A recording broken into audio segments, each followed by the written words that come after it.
Fala pessoal, vamos abordar rapidinho hoje os crimes de periclitação da vida e saúde de outrem.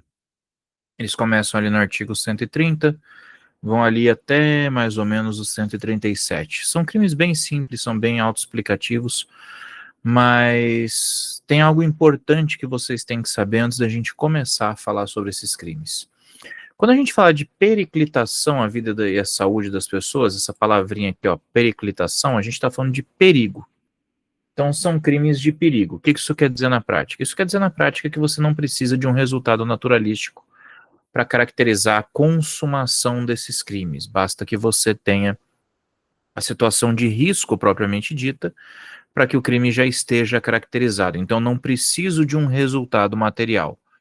Para alguns desses crimes, um eventual resultado material vai, no máximo, qualificar a pena, vai aumentar a pena por meio de uma qualificadora. Agora, é importante que vocês entendam isso, tá? Que não existe a necessidade de um resultado naturalístico. Como são crimes de mera conduta em sua maioria, boa parte deles também não admite tentativa, tá? Então a simples prática do fato já é suficiente para caracterizar a sua consumação. Então fiquem atentos a esse pequeno detalhe, tá? Estamos falando de crimes de perigo não dependem de um resultado naturalístico para sua consumação. Vamos começar com o primeiro deles, que é o perigo de contágio venéreo, artigo 130. Estabelece que expor alguém por meio de relações sexuais ou qualquer ato libidinoso a contágio de moléstia venérea de que sabe ou deve saber que está contaminado.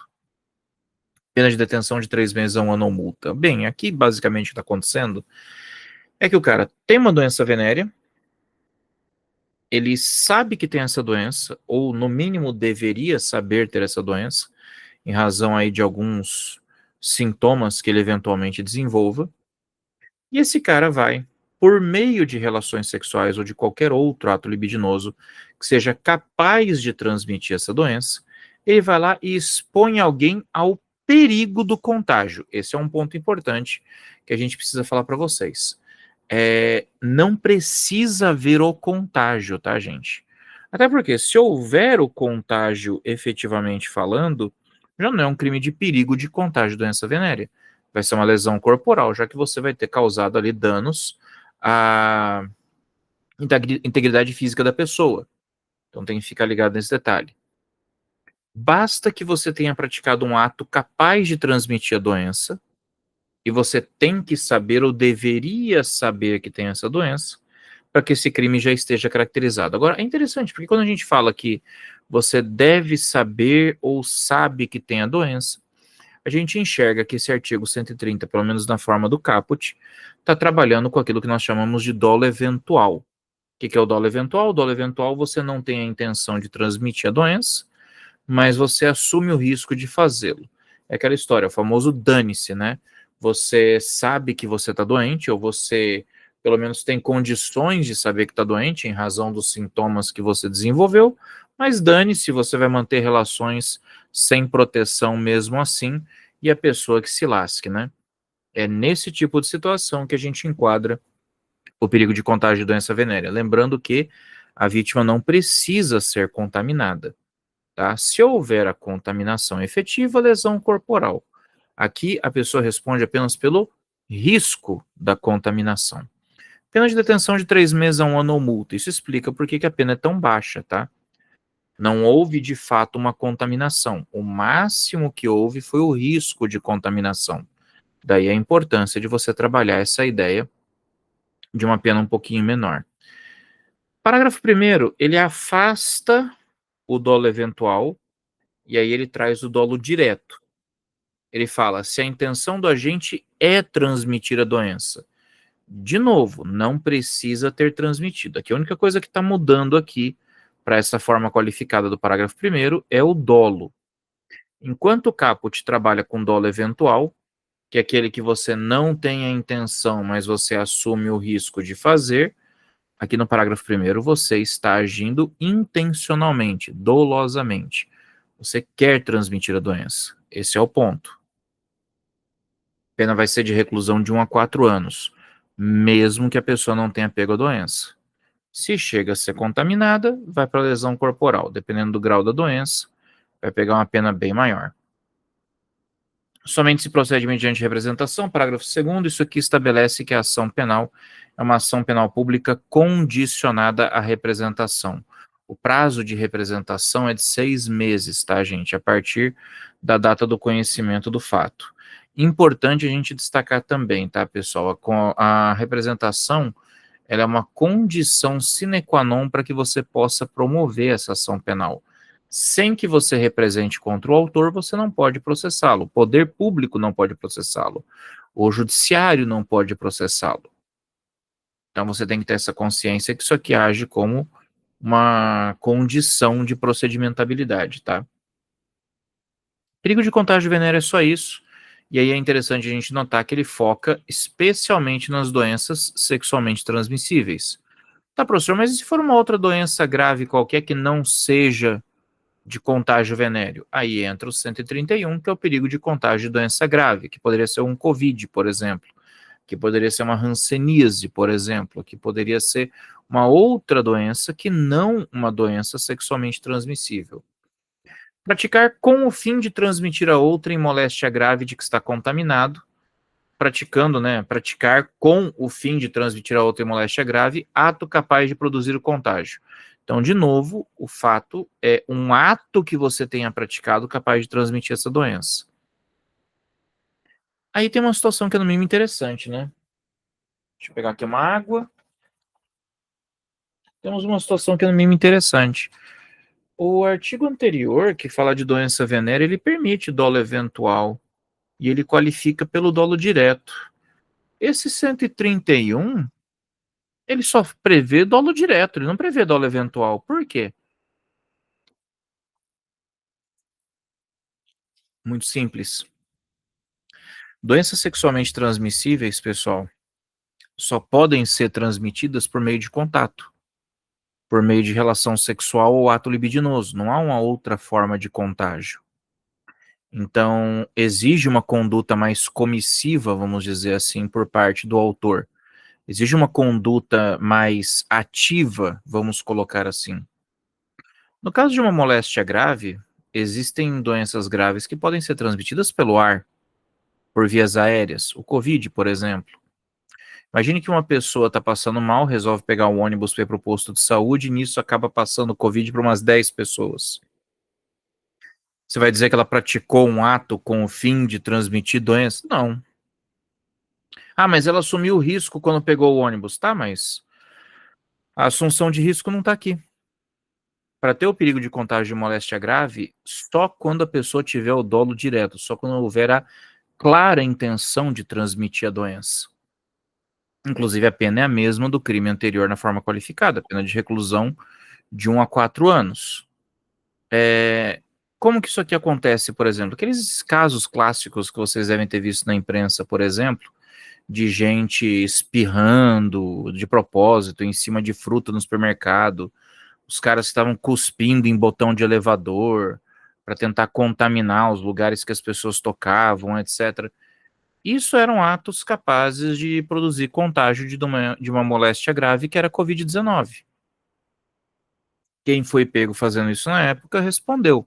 Se fosse aqui no Brasil, seria pelo artigo 131. Simples assim. Assim como no artigo anterior, não precisa ter efetivamente o contágio da doença, tá, gente? Não precisa passar doença, tá?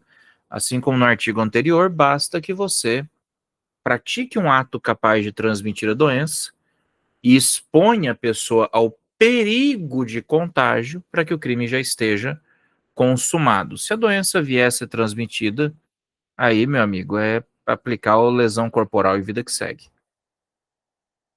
O artigo 132 é para quaisquer situações em que você coloque em risco a vida da pessoa. Perigo para a vida ou saúde de outrem. Expor a vida ou a saúde de outrem a perigo direto e iminente. Detenção de 3 meses a 1 ano se o fato não constituir um crime mais grave. Um exemplo clássico que sempre se enquadra aqui no 132 é a galera que tem caminhonete e carrega gente na carroceria. Já tem alguns bons anos já que é proibido você carregar pessoas na carroceria. O Código de Trânsito, que é a Lei 9.503, ela não permite esse transporte inadequado de pessoas. Se esse transporte, inclusive, for de passageiros, em serviço de transporte de passageiro, aí cai na figura do parágrafo único, que é uma causa de aumento, ó. A pena aumentada de 1/6 a 1/3 se a exposição da vida ou da saúde a outrem a perigo decorre do transporte de pessoas para prestação de serviço em estabelecimento de qualquer natureza em desacordo com normas legais. Sabe, tipo aqueles caminhão de boia fria que carregava um monte de trabalhador rural na carroceria? E aí ia sacolejando, caía gente lá de cima, se machucava, etc. Então, esse tipo de situação se enquadra como um perigo à vida ou saúde de outrem. Qualquer ato em que você coloque em risco a vida ou a saúde de alguém, mesmo que essa pessoa não sofra qualquer dano, tá? Você só expôs ela ao perigo de dano. Já é suficiente para a caracterização do 132. O exemplo clássico é o de transportar gente em carroceria de caminhonete ou de picapezinha. Você não pode transportar pessoas em carrocerias ou caçambas, né, de caminhões desse tipo. Você é pego na rua, você vai ser enquadrado nisso aqui porque você está expondo a perigo a vida da pessoa. Se for transporte de trabalhadores para o local do trabalho, pior ainda, porque aumenta a pena. Exemplo clássico, aqueles caminhões de boia fria que carregavam lá dezenas de trabalhadores rurais, todos na carroceria do caminhão. Cai na hipótese do parágrafo único. Abandono de incapaz. Esse aqui é um daqueles crimes que eu mencionei para vocês no começo da aula, que se você tiver, tá, resultado danoso, se você tiver lesão corporal ou morte, só qualifica, tá? Vai qualificar esse crime. E a pena vai ser bem pesada, vamos deixar isso bem claro. Abandono de incapaz. Primeira coisa que eu quero que vocês entendam é o conceito de incapaz, tá? Quando a gente fala de incapaz, a primeira coisa que vem à mente das pessoas é o menor de idade. E o menor de idade, de fato, dependendo, ele é um incapaz, sim, com certeza. Só que o conceito de incapaz não se restringe aos menores de idade. Esse é um ponto importante que eu preciso falar para vocês. O incapaz, gente, é qualquer pessoa que não consegue se defender dos riscos de estar sozinho. Uma pessoa que é incapaz é aquela que, se você deixar sozinha, ela está em perigo. Pode ser um bebê, pode ser uma criança, pode ser um idoso, pode ser um paciente que precisa de cuidados intensivos, pode ser um deficiente mental, um absolutamente incapaz, um louco de todo gênero. O incapaz é aquele que não consegue promover a própria defesa, a própria proteção, caso ele esteja sozinho. O abandono de incapaz é quando você abandona essa pessoa e essa pessoa precisa obrigatoriamente estar sob seu cuidado, guarda, vigilância ou autoridade. Ou seja, existe uma relação de responsabilidade do autor do crime com a vítima. E aí aquela questão que o pessoal levanta assim, cuidado, guarda, vigilância ou autoridade. Pode ser em caráter gratuito, tá? Por exemplo, a pessoa que chega para a vizinha e fala, olha meu filho aí por meia hora que eu vou ali buscar um negócio rapidinho no meu trabalho e já volto. A pessoa não está recebendo nada, mas se ela aceitou cuidar da criança, ela está assumindo um dever de cuidado, um dever de vigilância. A autoridade, por exemplo, é o professor sobre os alunos da escola. A guarda é o pai com o filho, a mãe com o filho, por exemplo. Cuidado pode ser o enfermeiro com o paciente, vigilância é a babá com a criança. Assumiu esse dever de cuidado, guarda, vigilância ou autoridade, você tem o dever, você tem a obrigação de proteger esse incapaz. Deixei sozinho. Pena de reclusão de 2 a 5 anos. E aí deixa eu abrir um parênteses para vocês aqui. Esse abandono não é um abandono permanente. Esse abandono não é um abandono definitivo. Esse abandono pode ser temporário. Esse abandono pode ser de 15 minutos, 20 minutos, 30 minutos, 1 hora, 2 horas, 3 horas. Não importa. Nós já tivemos casos registrados de abandono de incapaz, de mãe que chegou no shopping, deixou a criança dormindo na cadeirinha, desceu para pagar uma conta e voltou. 30 minutos. 30 minutos. As câmeras do shopping gravaram tudo. Não aconteceu nada com a criança ficou super bem, só que a questão é, um monte de coisa poderia ter acontecido. Alguém poderia ter estourado o vidro e pegado essa criança. E essa criança não seria capaz de se defender dos riscos inerentes a esse abandono. Quando eu falo de abandono de incapaz, pode ser um abandono por um curto período de tempo.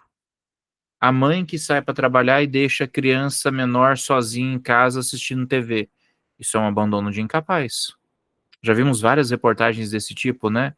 Os pais que saem para o bar e deixam a criança dormindo dentro do carro. Aí foi lá o ladrão, roubou o carro, tinha uma criança dentro do carro. Isso é abandono de incapaz, pô. Olha o risco ao qual a criança foi exposto em razão dos pais terem deixado ela sozinha, sem os cuidados necessários. Pena de reclusão de 2 a 5 anos, se não acontecer nada. Se não acontecer nada. Se do abandono resultar lesão corporal de natureza grave, aí entre as hipóteses do artigo 129, parágrafo 1º e parágrafo 2º, a pena de reclusão sobe para 3 a 7 anos. Se houver a morte, pena de reclusão de 8 a 14 anos. 8 a 14 anos é até uma pena bem interessante, porque a pena mínima é maior que a do homicídio. A pena mínima do homicídio simples é 6 anos, aqui a gente começa trabalhando com 8, apesar da pena máxima não bater o teto, né? Que no homicídio são 20, aqui são 14.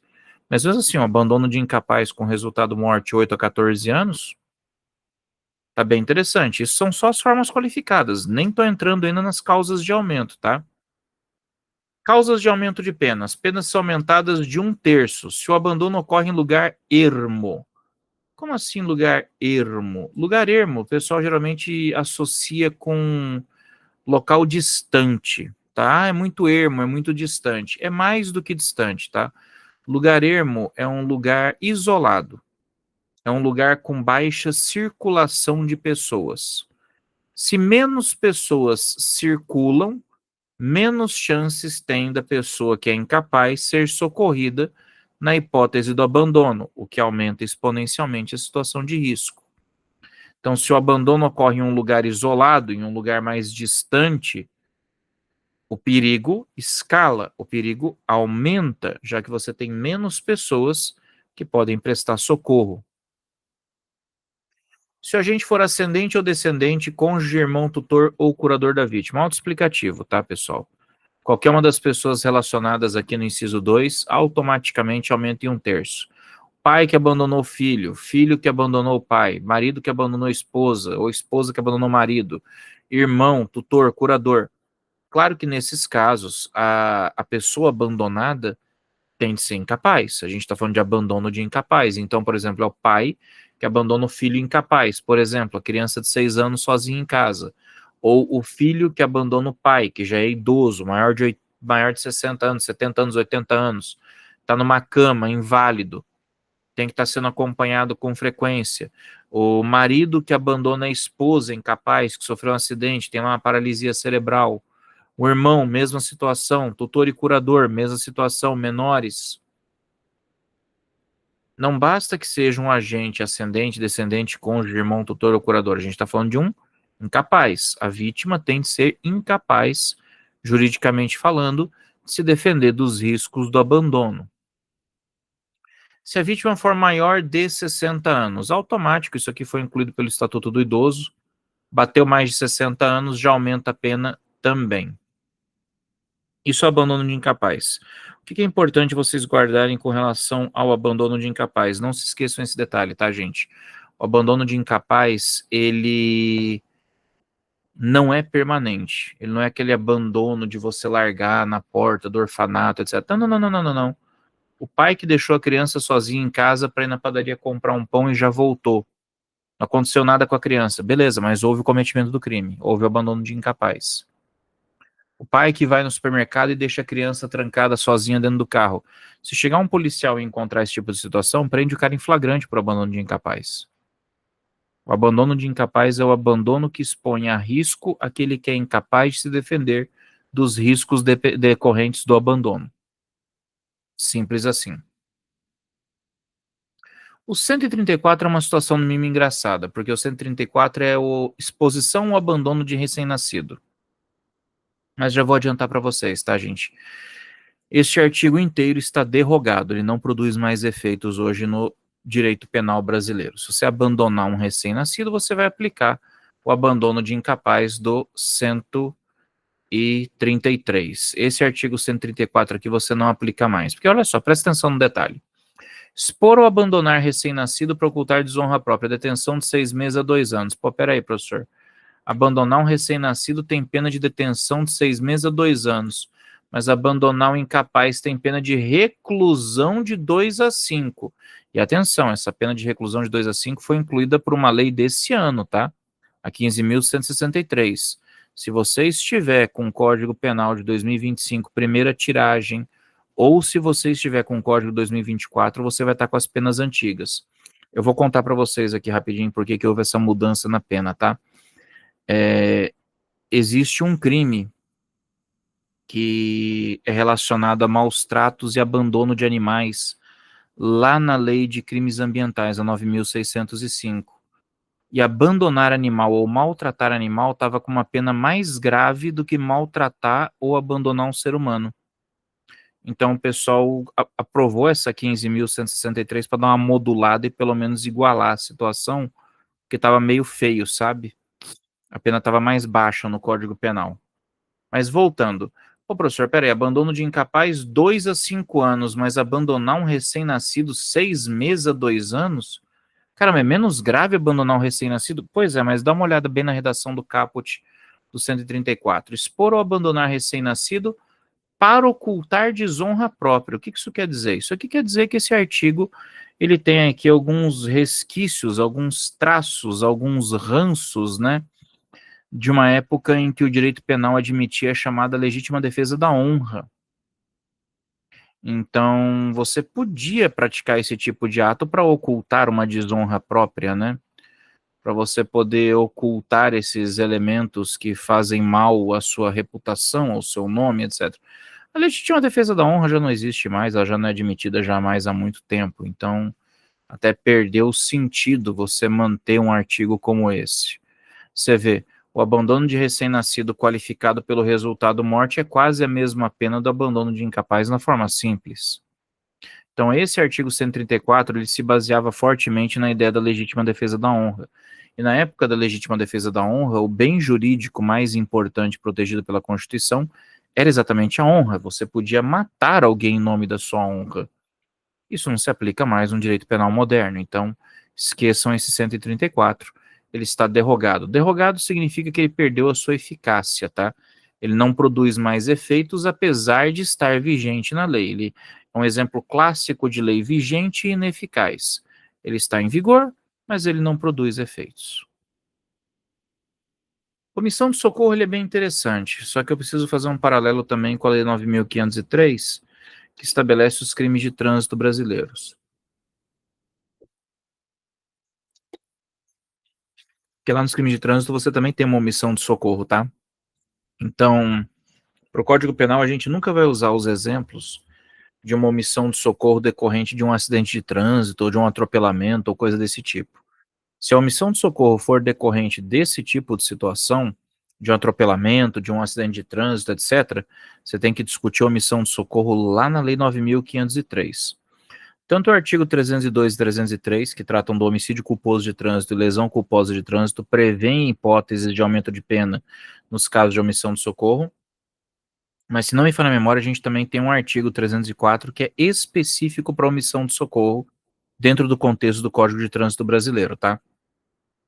Então a gente não vai falar de omissão de socorro do 135 do Código Penal envolvendo acidentes de trânsito, porque se tiver carro envolvido, se tiver acidente de trânsito envolvido, automaticamente eu tenho que discutir a omissão de socorro lá do Código de Trânsito brasileiro, tá?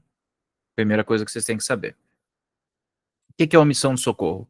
Deixar de prestar assistência quando possível, fazê-lo sem risco pessoal. Guardem essa informação porque ela é importante, tá? A omissão de socorro é um poder-dever. Nós vamos falar sobre isso daqui a pouquinho. Deixar de prestar assistência quando possível, fazê-lo sem risco pessoal. A criança abandonada ou extraviada, ou a pessoa inválida ou ferida, ao desamparado ou em grave e iminente perigo, ou não pedir, nesses casos, socorro de autoridade pública. Calma, vamos lá. Tudo isso aqui que vocês estão vendo, a criança abandonada, a criança extraviada, a pessoa inválida, a pessoa ferida, o desamparado, em grave e iminente perigo, isso aqui é um rol exemplificativo, tá? Isso aqui são exemplos de pessoas para quem você pode prestar socorro. Isso aqui é só um rol exemplificativo, pode ser qualquer outra situação além dessas. A essência aqui da omissão de socorro é o seguinte: você tem um dever de prestar socorro se isso não for representar um risco pessoal para você. Se houver risco, então você tem a obrigação de pedir socorro da autoridade pública. Tá pegando fogo no prédio, tem gente dentro do prédio. Você não é obrigado a entrar no prédio para salvar as pessoas que estão lá, mas você é obrigado a chamar o bombeiro. Alguém foi atropelado na rua, você não é obrigado a prestar socorro porque você não conhece primeiros socorros e você ainda pode causar uma lesão pior na pessoa. Mas você tem que chamar o pessoal do SAMU, você tem que chamar a emergência para atender a pessoa. Esse é o ponto. Esse é o ponto, tá, gente? O grande lance da omissão de socorro na prática hoje é que é muito mais fácil caracterizá-la quando relacionada a fatos de trânsito do que no nosso dia a dia, porque antigamente, em 1940, né, que é o ano do Código Penal, era mais fácil você enxergar quando havia omissão de socorro. Hoje em dia não, hoje em dia você tem aquela roda de gente curiosa em volta olhando o cara que foi atropelado, que tá lá estribuchando, né? E aí chega a polícia e fala assim: ah, caramba, omissão de socorro de todo mundo que tá aqui. Não, você não mexe em quem tá acidentado. E outra, tá aqui meu telefone. Liguei pro bombeiro. E aí, o cara vai fazer o quê? Ele vai checar o telefone de um por um para ver todo mundo que ligou ou não pro bombeiro? O grande lance é que a ideia do crime de omissão de socorro, ela nasce de um dever moral de você prestar ajuda a quem precisa, tá? Na prática, é muito mais fácil você caracterizar a omissão de socorro quando você é o causador da situação de dano, porque daí deixa de ser um poder-dever e passa a ser uma obrigação. Você passa a ficar vinculado a um dever de pelo menos estar ali até que a autoridade chegue. Então, não é um crime que vocês vão ver com muita frequência, do 135 do Código Penal, tá? Na prática, vocês não vão enxergar ele com tanta frequência. Agora, a omissão de socorro no contexto do Código de Trânsito brasileiro, 302, 303 e 304 da Lei 9.503, esse vocês veem com mais frequência, tá? Porque nesse caso a omissão de socorro está relacionada diretamente ao causador do acidente. E aí é mais fácil você demonstrar quando houve a omissão de socorro ou não. O cara atropelou o cara e foi embora. Omissão de socorro caracterizadíssima. Agora, eu, cidadão comum, tô andando no meio da rua, vejo o cara acidentado, vou embora. Quem que vai dizer que eu pratiquei uma omissão de socorro? Eu posso pegar e alegar, afirmar, não, não vi o cara, não prestei atenção. Quem vai provar que eu tô errado? Esse é o ponto. Além do mais, deixa eu dar uma dica para vocês aqui, agora não como professor, mas como profissional da área jurídica, tá, pessoal? Cuidado com pessoas pedindo socorro, tá? Especialmente em rodovia. Dentro do perímetro urbano, esse tipo de golpe acontece também, já vi acontecer dentro do perímetro urbano aqui em Campo Grande, mas em rodovia é muito mais frequente. Sempre aparece alguém acidentado no meio da rua, a pessoa às vezes está com a roupa rasgada ou está toda suja de sangue, etc., gritando, pelo amor de Deus, para parar o carro, socorro, socorro, socorro, socorro. A pessoa vai lá, para o carro, sai mais dois caras armados, rende, pega teu carro e leva embora.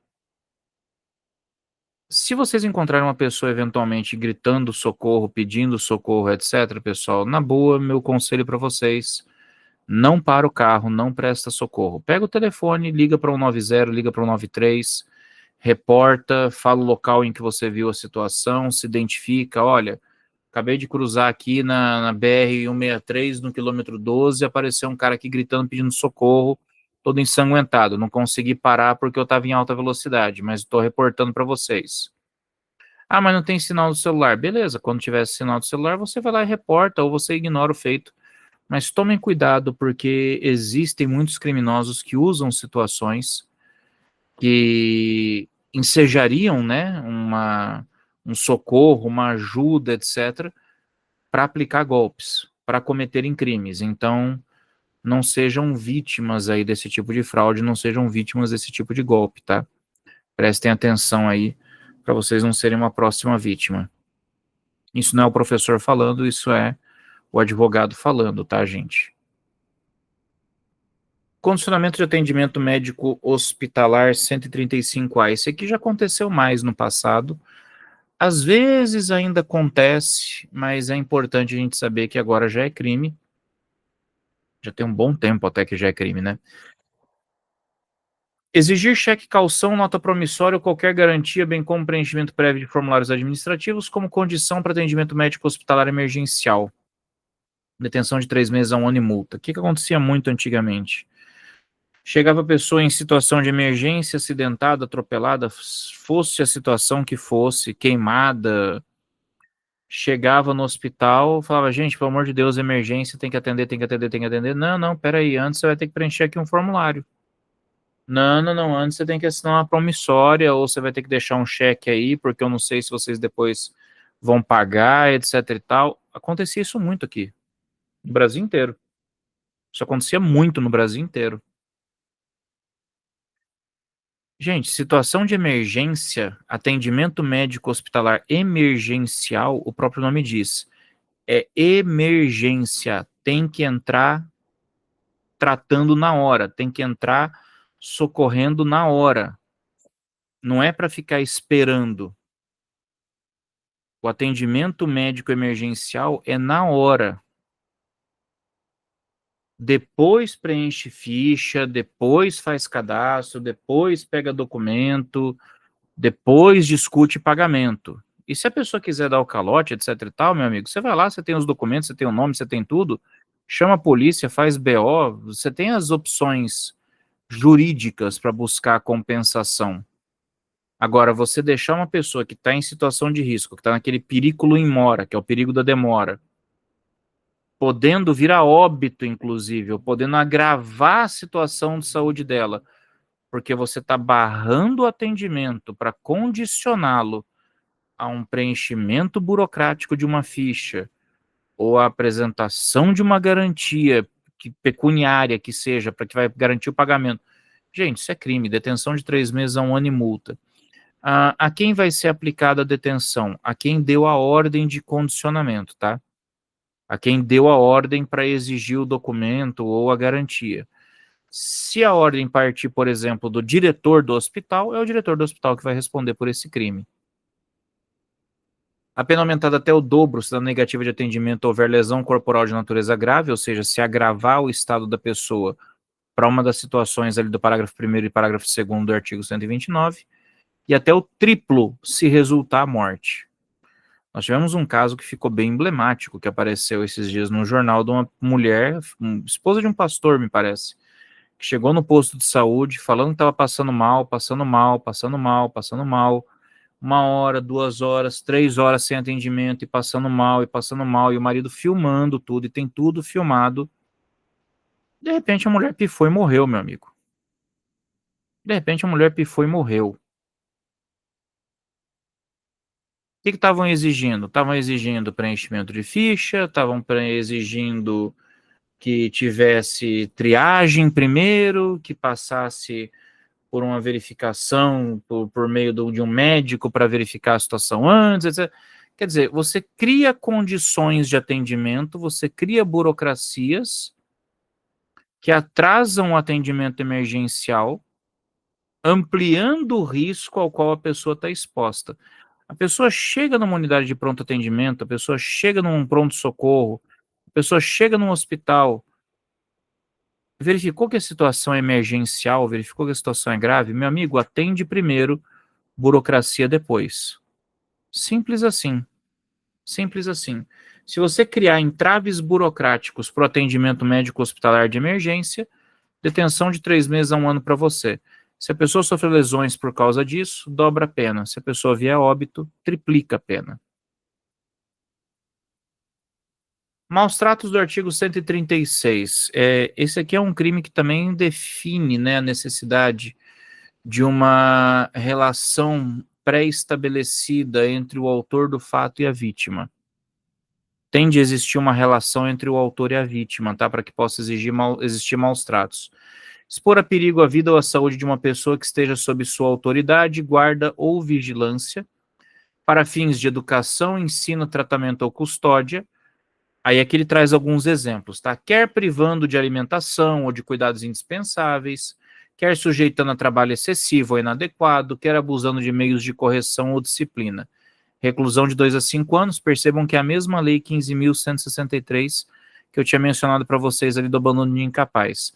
Entrou ali só para fazer aquela equiparação com abandono e maus tratos animais, tá? Da 9.605, que é a lei de crimes ambientais. Como na lei de crimes ambientais estava mais grave que no Código Penal, como estava pior maltratar animal do que maltratar ser humano, o pessoal resolveu aprovar esse ano uma lei para dar uma equalizada, para dar aí uma arrumada nisso, né? Vamos lá. Pessoa sob sua autoridade, guarda ou vigilância, né? Autoridade, professor, guarda, pai e mãe, vigilância, babá, enfermeiro, por exemplo. Para fins de educação, educação é o que os pais dão para a criança, tá? Diferente de ensino, que quem promove é o professor. Tratamento, enfermeiro ou médico. Custódia, tutor e curador. Como que ocorrem os maus tratos? Bem, você está expondo a perigo a vida ou a saúde da pessoa, por exemplo, privando-a de alimentação. Quando eu falo privando de alimentação, não é aquela coisa do tipo, não, você está de castigo, você vai para o seu quarto e não vai comer pizza hoje. Não, não, é tipo privar de alimentação mesmo. Fazer a pessoa passar o dia inteiro à base de água. A pessoa ficar 3 ou 4 dias comendo só pão, por exemplo. É privação mesmo, tá? É aquela coisa que leva à subnutrição. Ou ainda cuidados indispensáveis. Pensa um idoso, por exemplo, que usa fralda geriátrica, que precisa ser trocado e precisa passar por um processo de higiene diário. E a pessoa que está ali com a responsabilidade de vigilância para tratamento não está fazendo isso, está deixando ali o idoso sujo 2, 3, 4 dias, largado, sem cuidado nenhum, sem tomar os medicamentos, sem fazer a higiene de qualquer forma. Isso é maus tratos. Sujeitar a trabalho excessivo ou inadequado. Não é aquela coisa do tipo, você está de castigo, então faz o seguinte, vai lavar a louça. Não. Não é trabalho excessivo ou inadequado. Não, tá aqui, ó, você vai carpir esse lote até sua mão sangrar. Tá errado. Aí já é uma coisa que está extrapolando os meios de correção ou disciplina. Abusar dos meios de correção ou disciplina. Aí entra com força a lei da palmada, né? Surra de cinto, chinelada, vara, bambu, essas coisas. Você não pode abusar dos meios de correção. Palmatória, ajoelhar no milho, coisas desse tipo, tá?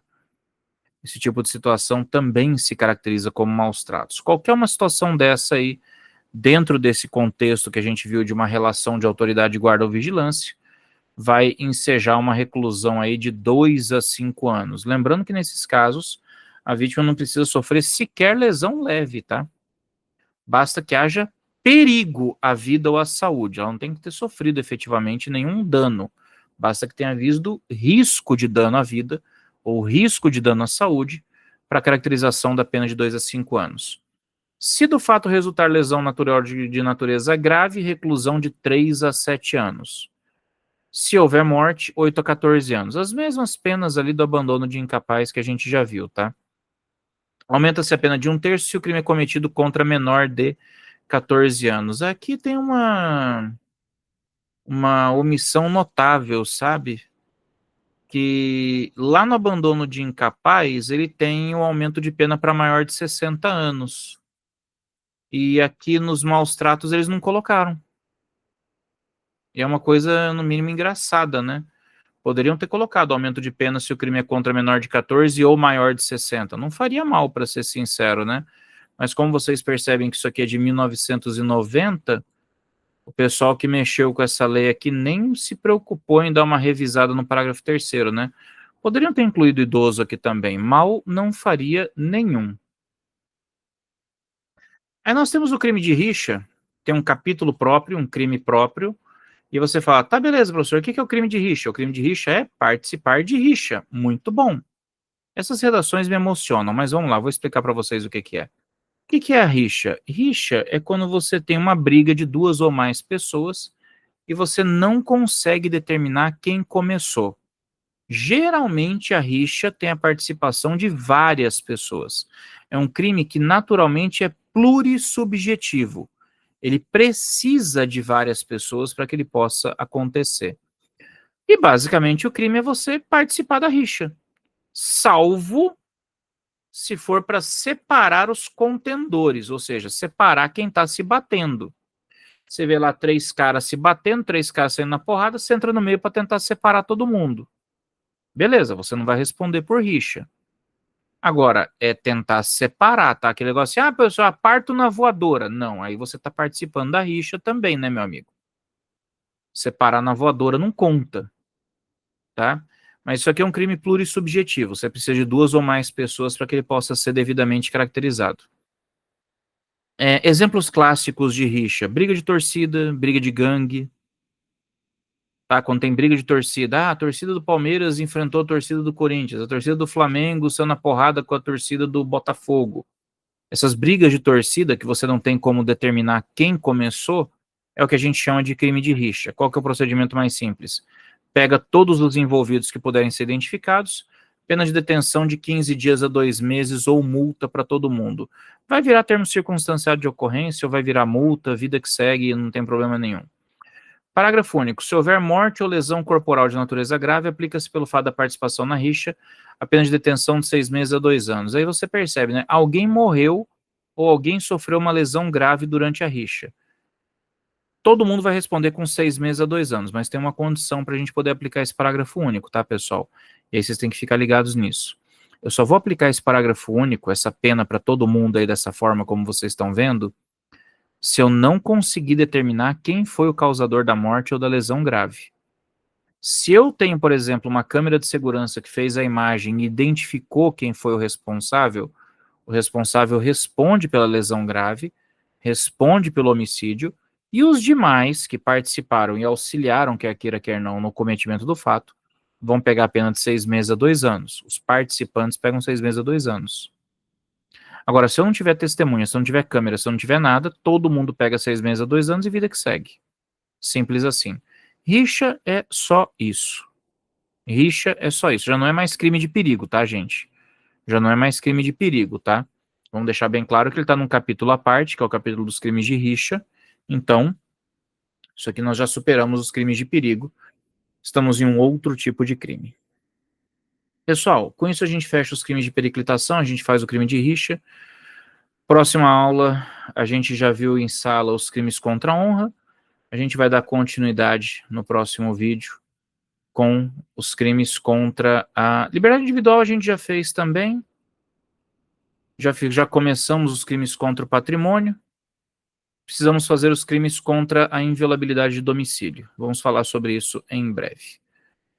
Feito, pessoal. Muito obrigado pela presença de vocês. Deixem suas dúvidas aí por e-mail ou na página para que a gente possa conversar mais sobre a matéria, tá bom? Fiquem com Deus, até a próxima e fui.